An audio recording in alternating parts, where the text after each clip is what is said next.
This is me. This is me. This is me. 这是我。This is me. This is me. And this is us. Okay. So, and it's funny because I listened to like your experience and like what motivated you, and I think the reason why what you did was so powerful was because there's a lot of people in the Blind community who, as you can see from through your experience, who were looking for the same opportunity that you wanted.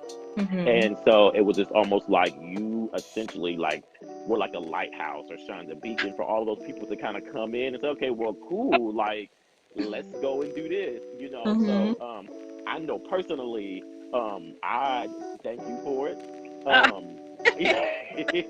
Because again, I mean, and I've been a part of group before, and you've given me the opportunity again to be able to interact with those who are going through similar situations as mine, giving me the opportunity to help, to inspire, to assist, and you know, leave the type of impression that I wanted to believe to leave.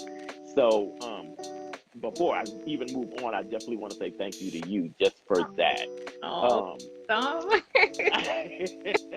And you know, and look, and that's again why, like, I was like, look, if I don't get anybody on this show, I gotta get Vicky on here first, just simply because of that. I was so nervous. You're like, I want to interview you. I was like, what? What? I'm panicking. What do you mean interview me? So, as you stated earlier, I do know that one of the groups you're actually over is a mom's group. And I know that when you refer to traveling for your first time, there's word in the street that you're a part of a sisterhood of the traveling cane. We are all blind moms.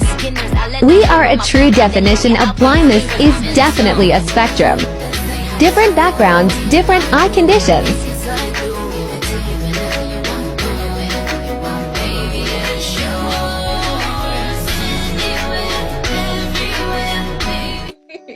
I don't have to gloat about how amazing y'all are. Why don't you go ahead and tell us a little bit about the sisterhood? Okay, so the sisterhood have originally formed from just the regular blind mom group. I can't remember how many people it was starting out, but like for one reason or another, it just trickled down to just 10 of us. We talked every single day, like right off the back. I don't understand. Like we got so close so quick. I promise you, we told each other we love each other after 2 weeks. Like, oh wow, okay. Yes, we all were so we connected so well that it blew our minds. Like we feel like we're in like a teenage relationship where we're saying I love you after like the first day, because it's so crazy how like we all connected and fitted with each other so perfectly. So I've never experienced that, and it's so hard to be friends with like 9 other females. Like it's so rare to be close friends with 9 girls. Like I've been friends with maybe like 2 or 3 at a time, but never 9 at the same time. So we talked every single day. We told each other stuff that we didn't tell other people, and we was like, you know what? We need to meet up. Like I want to meet you guys. I want to have fun with you guys. I want to travel. Like we should do this. So we started talking about, you know, traveling and meeting up with each other. And we were trying to think of a name for ourselves. And we tried to think of what we wanted to call each other. And I was like, okay. We're all just calling each other sisters, because we started calling each other's children our nieces and nephews. So we're sisters. And the first thing I thought of when sisters, I thought of the movie Sisterhood of the Traveling Pants. Traveling Pants, right, right. And I was like, so since we're all blind and, you know, most of us use canes, then why not just say we're Sisterhood of the Traveling Canes? And I thought it was going to be corny. I thought they were going to laugh at me. And I was like, no, that's awesome. I love that name. That's what we're calling ourselves. And it just went from there. And you know, the funniest thing is I thought about this too. I was, I know the movie. I know the characters in the movie. I feel like I know the premise of the movie, but it made me think, and I don't know if this is something that you guys ever thought about doing, so, you know, feel free to steal this idea if you like. I feel like because it's, you know, obviously the name has something to do with a cane, I feel like it should be something where, So okay, so for instance, I have a cheerleading background. I did some competitive cheerleading in college. What? Stop, I didn't know that about you. Yeah, yeah. I'm gonna see some videos or something. so, so I'm sure that you've probably heard of the spirit stick. And Yeah. so for a lot of people, and for those of you guys who are watching who do not know, the spirit stick, I guess, is essentially kind of this traditional, essentially it's a small stick. And again, depending on your squad or whatnot, they typically would pass the spirit stick on to certain members just to kind of take care of or whatever the case may be, just depending on what your tradition is with your squad. And I thought of doing something similar with you guys. Have you guys ever thought about taking a cane, whatever type of cane, maybe decorating it, bedazzling it, however you see fit, but it being something that you guys passed along to the next person or the next sister, if you will, whenever you guys met up? Well, Dom, I hate to break it to you, someone beat you to it. Oh, wow. We do. I think it was Amanda's idea. Okay. She surprised us with it, and we actually do have a traveling cane that will, I forgot how we voted on who has it or who was to get it first. But the concept is, of course, every time we meet up, the person will have the cane, and when it's in their own possession, they will add some type of decoration to it. And to the trip, and then the next time we're on the trip, the next person takes it. So we do have a traveling cane, and right now the cane is located in Alaska. It is with the girl who's in Alaska. So that's okay. Oh, y'all beat me to the punch. I guess it's a great back now. I was like, I don't want to cut them off. I'm let them finish, but we did. It is a thing now. There is a traveling cane out there. Okay, well, all right, for the sisterhood, go ahead. Right. Okay, well, that's cool. So other than that, what has been your experience being like on TikTok? Because I know personally, for me, it's frustrating. I know that I rely a lot on voiceover, and as time kind of goes on, I'm kind of getting the hang of it and getting all the jitters and all that stuff, shaking them off and being okay. But it's always so interesting to me to talk to other people who are on TikTok and getting what their experience is like as a blind person. So I also use voiceover, and like at first it was great. Everything was accessible. I mean, it could have been better, especially with the live feature.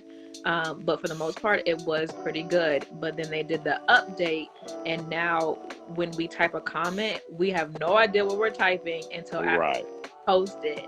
And I'm like, I said, it's okay for me right now because I can do the what's it called, the zoom feature with the three fingers, and so I can zoom to the screen to really, really big to see if I made a mistake. But I'm like, this has to be so frustrating for people who can't do this. Like, it's how are we going to, or how they know what they type? And I was like, and I've seen so many people make videos addressing TikTok saying, can you fix this, and they have yet to fix it. I had thought of an idea that we need to go to the TikTok app and start leaving like 1-star reviews about the accessibility to try to get their attention, because clearly the videos are not working. Frustrating. But aside from the accessibility, it's nerve-wracking, like you said, to put yourself out there as someone who's blind and visually impaired, because you do have trolls out there who decide that they just want to be nasty for no reason, and they make comments about your appearance or the way your eyes look, even go so far to accuse you of faking being blind for attention, and that's frustrating. And I know, me personally, I've gotten all of that. And so it really makes you really hesitant to want to interact or to want to do certain things, because simply you already know what's going to take place when you put yourself out there. I know that there was actually, and again, shout out to the blind group. I used to be a dancer back in the day, and thought when I lost my sight that was it. And I just decided that that was going to be something that I had to give up. And y'all who are listening, decided I was, like I said, was going to give it up. And then I started telling everybody in the group, about my, dance past. Oh, you got to get out there and do it. You got to get out there and do it.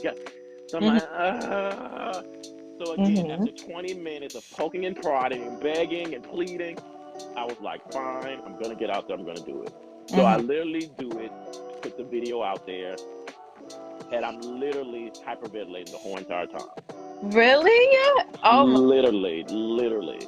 I literally put the video out there, turn the video off, post it, and I literally sit back on my couch and start hyperventilating. Legit. Like y'all, like full on panic attack. Little did I know, while I was having a full-blown panic attack, everybody in the group was going and duetting my video.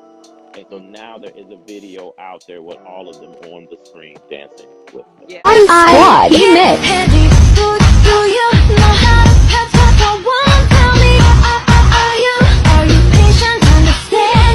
Yo, I love my blind friends.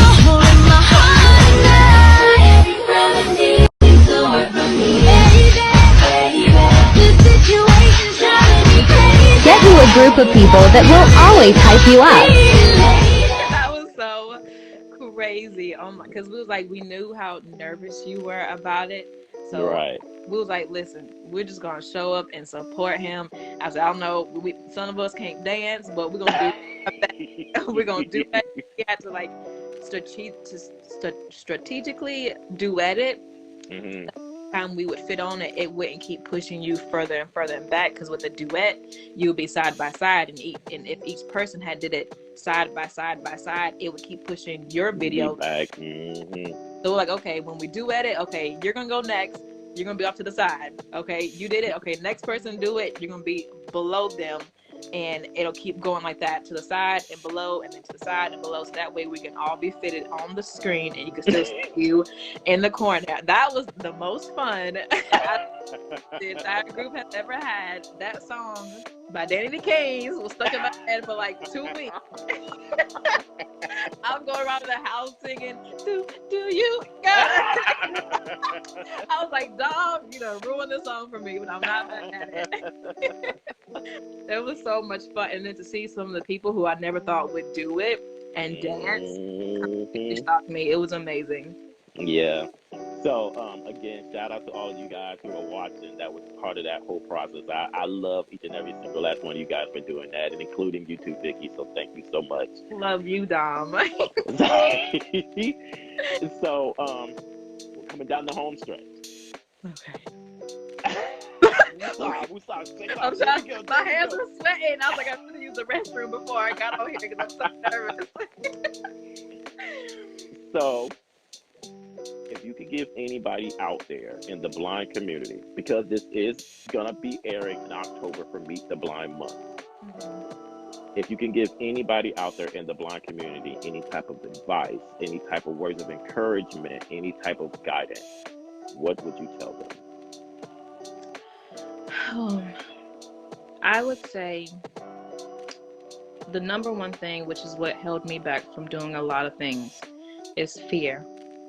If I could tell anybody out there who is blind or vision impaired, do not be afraid.